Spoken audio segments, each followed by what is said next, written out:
Hello there guys and welcome, it is Niran here, and today it is time for episode number 15 of our Williams Road to Recovery here. We are here today at Suzuka in Japan for round number 15. If you're wondering where this series went, it just sort of took a summer break, if you like.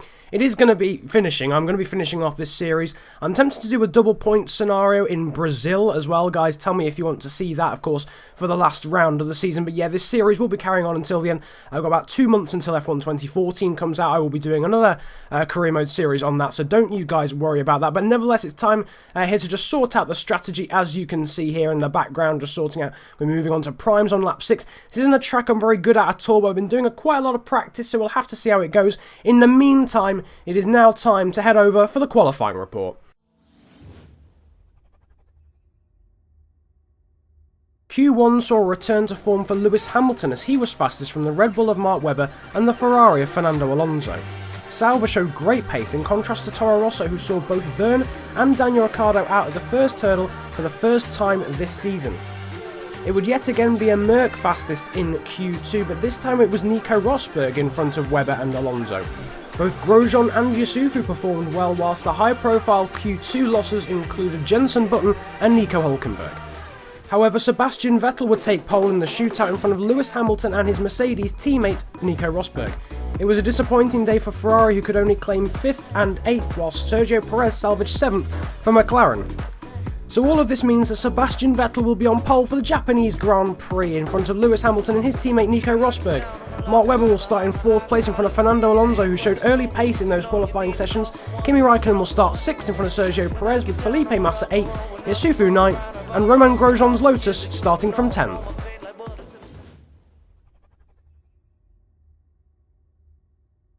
So they're not a bad qualifying actually at all. I was pretty scared, to be honest. I wasn't even going to make it into the top 15 in all honesty, but thankfully we even managed to get into the shootout. We managed to beat our teammate Pastor Maldonado. We were unfortunately one place agonisingly below our objective, but at this point in the season I couldn't give two hoots about our objective, to be honest. It's all about beating the guys around us in the championship. As you can see, Sebastian Vettel there starting on pole. We start 9th there in our lovely red helmet, Williams, and in 15th place is our teammate Pastor Maldonado. Weird glitches were about to get underway. You can see the track green there as well. Nevertheless, 3 lights on now, 4 lights on with Felipe Massa to our right hand side. Will we get a good start? It's not a bad one. A lot of wheel spin there for Felipe Massa, but yet again the gremlins have struck from Singapore. We are starting this race on used tyres. I don't know why that keeps happening. We run into the back of Romain Grosjean. It's an absolutely appalling start. Pastor Maldonado goes out wide and off the track. So does one of the Caterhams, I think, as well behind. We're back up into 11th place. Managed to salvage a place, past one of the McLarens and arrested. Then up the inside of Grosjean through here. We're now up into 10th place, still 1 place behind where we started. As we can see, Jenson Button, Felipe Massa battling in front there. Massa goes right around the outside. And must not have been a McLaren from before, because the other McLaren of Perez is further up the order. He's our rival at the moment as well. He's holding up the 2 Ferraris with Button behind. We've pushed Grosjean out of the points now, but there's another accident there going on behind. Yellow flags, I'm sure, will be brought out as we corner cut that corner horrendously, but still, we are absolutely all over back of Jenson Button, trying to recover from that appalling start. 15th place, I think, at one stage. After that first corner, we're going up the inside of Jenson Button. He's really slow, and incidentally, we got up the inside of 2 of the Ferraris there. I didn't even mean that. Felipe Massa breaks his front wing on Jenson Button behind. Fernando Alonso managed to get around the outside, but we've still got a little bit of an overlap now in the slipstream and cutting to the other side, up the inside through this little right kink, and we managed to make a move stick there and up into 7th place after making pretty much 3 corners there through, 3 positions there through 2 corners. I was looking up the inside of Jenson Button, ended up accidentally dive-bombing both the Ferraris because there was literally nowhere else for me to go. Jenson Button was attempting a late move on them. It pushed me up the inside of both of them, and we managed to make 3 positions in the end. Now next up is Sergio Perez, battling in front of him are 2 cars. They're getting very close to, I think, 230R. Is this 230R? I know it's a number.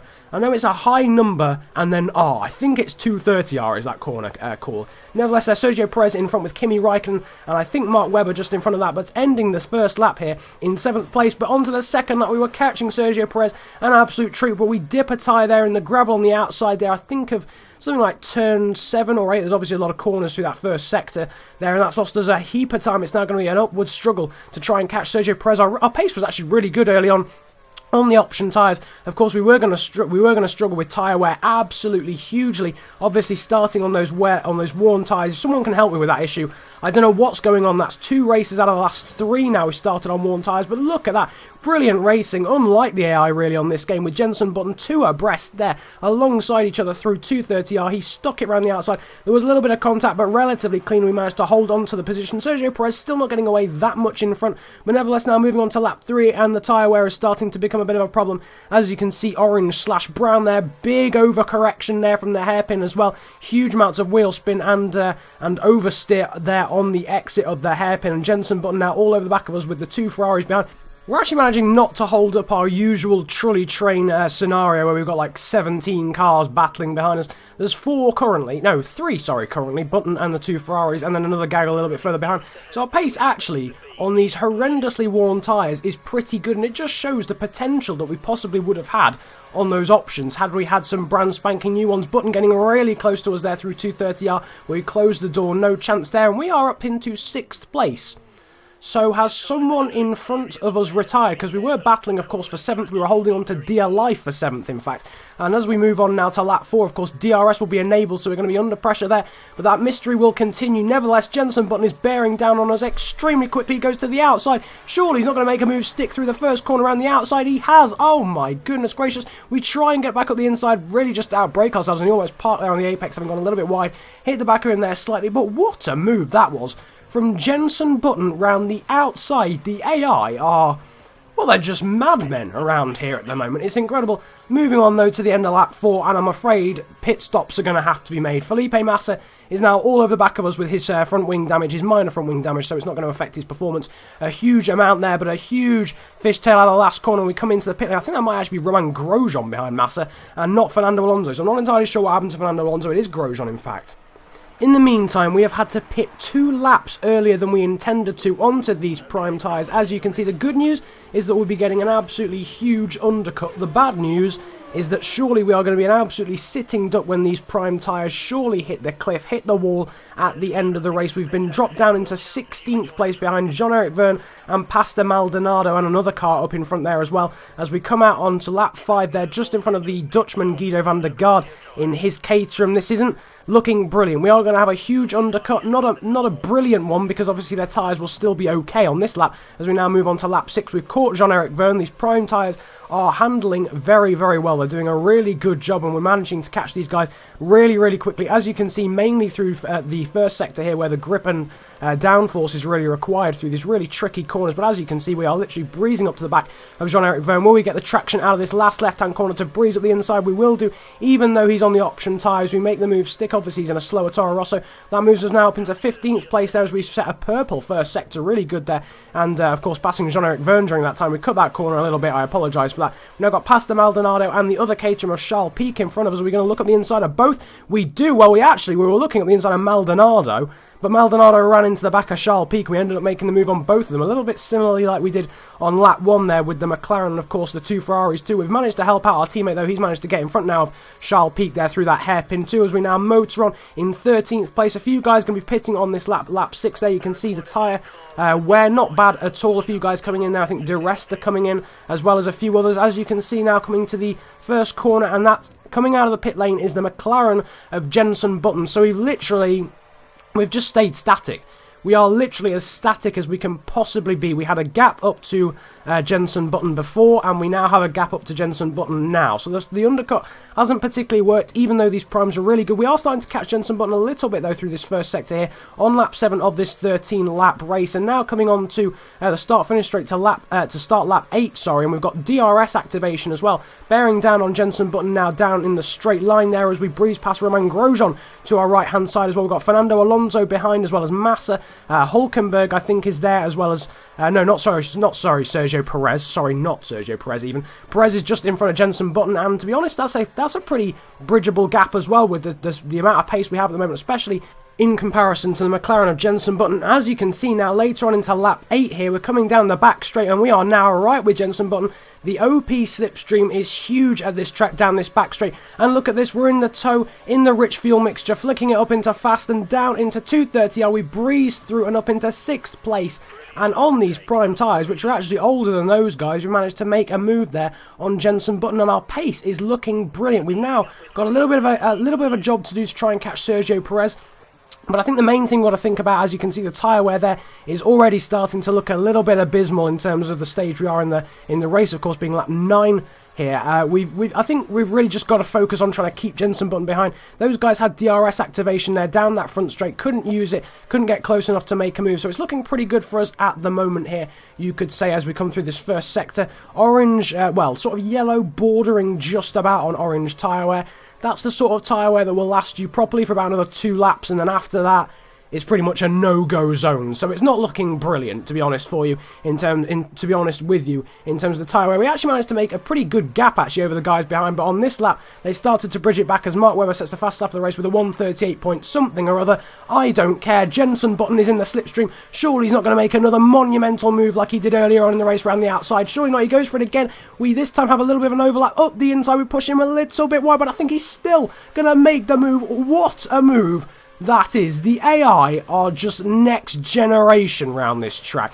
It pains me because I know we had the potential to do so well in this race if we'd have had new option tyres, but these AI are just punishing me for having these old tyres at the end of the race through, I don't know whether it's a fault of my own. If someone can help me with that, I'm not entirely sure. We've now got Fernando Alonso, though, all over the back of us with his fellow teammate Felipe Massa in the Ferrari behind here on lap 11. Moving on, though, to the front straight here, and surely we are susceptible to the same move from Fernando Alonso's Ferrari. We're using the curves, we're abusing the curves. He's going to go to the outside, we defend to the inside. Alonso goes to the outside, we squeeze him a little bit more. We outbrake ourselves, and we should almost take Alonso with us. We just about hold on to the position. There's Felipe Massa up the inside. We've got the inside for the next part of the chicane. We go there around the outside for this, but we don't give him much space, and he spins into the gravel. We just about hold on to in front of Fernando Alonso, who loses out to the Sauber of Nico Hülkenberg, who's joined in the party. Yellow flags are out. Felipe Massa's lost a shed load of time. I think he's lost out to another guy behind. Nico Hülkenberg's on the inside of us now, where we get just about enough traction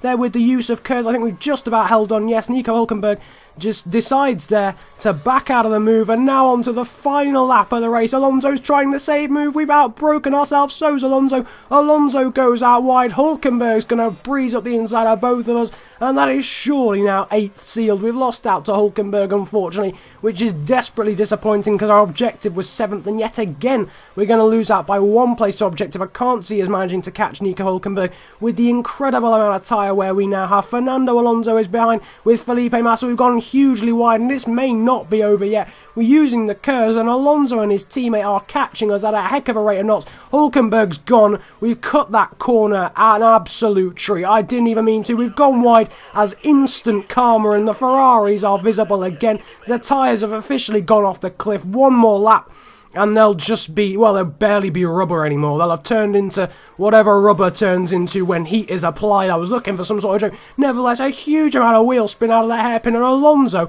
is absolutely all over the back of us here. Surely he's going to make a move at some point on this final lap of the race. Hülkenberg is gone. He's about 6 seconds up the road already. Sebastian Vettel's won, and we've gone wide. Alonso's going to move up the inside. I don't think Massa will quite. We've got the slipstream, thankfully. Massa still with front wing damage, or whether that's more front wing damage from another incident. We've got no curves left, but we're still bearing down on Fernando Alonso into 230R. It looks as if we're going to make the move stick somehow on these dead tyres. We've managed to reclaim 8th in front of Fernando Alonso's Ferrari. Now we're just going to make sure we negotiate the final chicane, and that is it. That is all we've got to do. Huge amount of wheel spin again, but we managed to block off the move from Alonso. Our tyres are gone, and we've managed to just about hold on to 8th place. By no means will we have made any friends in the Ferrari camp, holding both Alonso and Massa behind as they finished 9th and 10th. Atrocious weekend for Scuderia Ferrari, but here is how the results.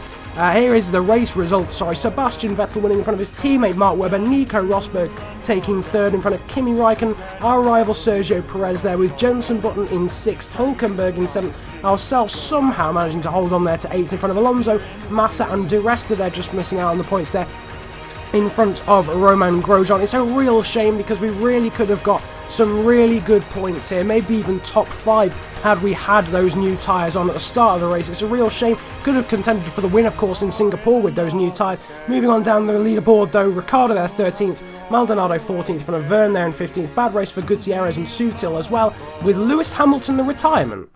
Wait, hang on. Lewis Hamilton retired from the race?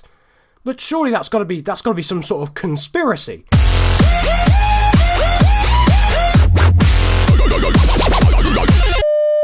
Anyway, Lewis Hamilton does manage to just about hold on to the lead in the Drivers' Championship by 27 points, despite that DNF. Should be noted, I am actually a Lewis Hamilton fan, although people who know me may not think so.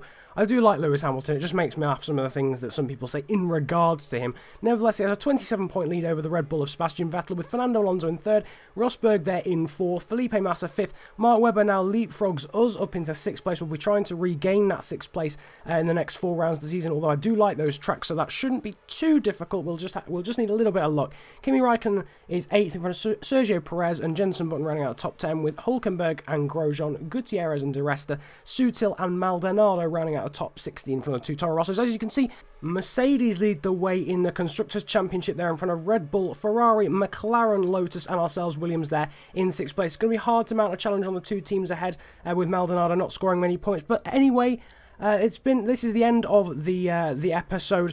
I hope you really enjoyed. I really enjoyed the race at the time, and it was very action-packed right to the death as well. So I hope you enjoyed. Like and subscribe if you did, and comment about enjoying it if you enjoyed it that much. Feel free to leave any suggestions on how to improve the series, anything to add. I'm all ears in that sense. If there's anything you want me to add, or any new series at all you want me to do based on F1 2013 or F1 2014, what team I should do for an F1 2014 career, because I won't be doing the Williams Road to Recovery, because obviously Williams are very good now in real life. There's not much for me to recover, just leave any suggestions on teams that I should drive for in the Ultimate Driver series. But nevertheless, it's been a pleasure ranting at you guys today. Have a brilliant day, enjoy yourselves, and goodbye.